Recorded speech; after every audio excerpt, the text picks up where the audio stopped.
ఎడారిలో సెలయేర్లు. జూలై 31.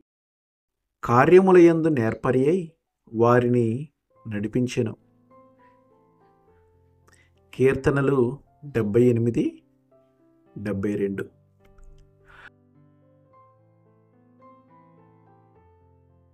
నువ్వు నడవవలసిన దారి గురించి సందేహం ఏమైనా ఉంటే నీ నిర్ణయాన్ని దేవుని ఆత్మ ఎదుట ఉంచు. వెళ్ళవలసిన దారిని తప్ప మిగతా దారులన్నిటినీ మూసేయమని ఆయన్ను అడుగు. ఈ లోపల నువ్వున్న దారిలోనే కొనసాగుతూ దేవుని నుండి ప్రస్తుతానికి నడిపింపు ఏదీ లేకపోతే నువ్వు ప్రస్తుతం ఉన్న దారే ఆయన చిత్తమని రూఢిపరుచుకో. ఆ దారి వెంట నువ్వు వెళ్ళేటప్పుడు దేవుడు నీ ముందుగా వెళ్తూ నిన్ను ఆకర్షించి తప్పుదారి పట్టించడానికి ఎదురు చూస్తున్న తలుపులన్నిటికీ తాళాలు వేసేస్తాడు. ఈ తలుపులన్నీ దాటి వెళ్ళాక తెరిచి ఉన్న తలుపు ఒకటి కనిపిస్తుంది.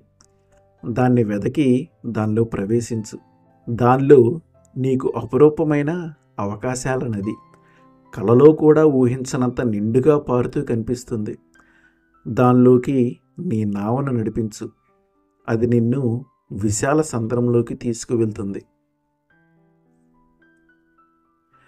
దేవుడు పరిస్థితుల ద్వారా మనల్ని నడిపిస్తూ ఉంటాడు.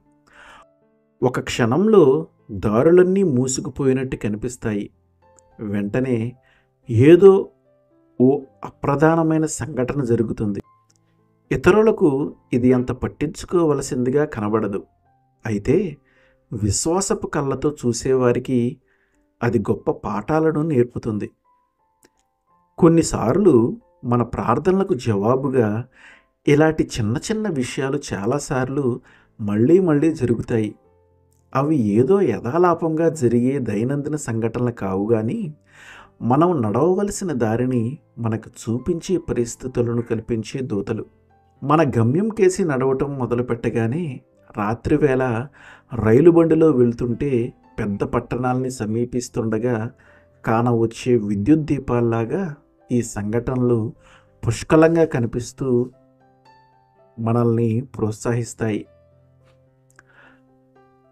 నడిపింపు కోసం నువ్వు ఆయన దగ్గరికి వెళ్తే నిన్ను ఆయన నడిపిస్తాడు. కానీ నీ సగం నమ్మకాన్ని, అసంపూర్ణ విశ్వాసాన్ని ఆయన సహించడు.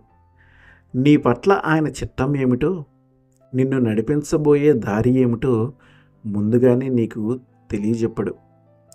ఆయన చూపించినంత మట్టుకు నువ్వు విశ్వాసంతో, ఉల్లాసంతో నడిచి వెళ్తే ఇంకా ముందుకు వెళ్ళవలసిన దారిని కనపరుస్తాడు. పాతగిలిపోయిన నా చిన్న పడవ అలలు చెలరేగే సాగరాన మెల్లిగా సాగితే గాలి వీచికొట్టింది. నీటిపైకి పొడుచుకొచ్చిన సూదిరాళ్ళు చీకటి మాటున కాచుకొని ఉన్నాయి. నా నావ సరంగుకి ఇవన్నీ ఇంకెన్నెన్నో ముందుగానే తెలుసు.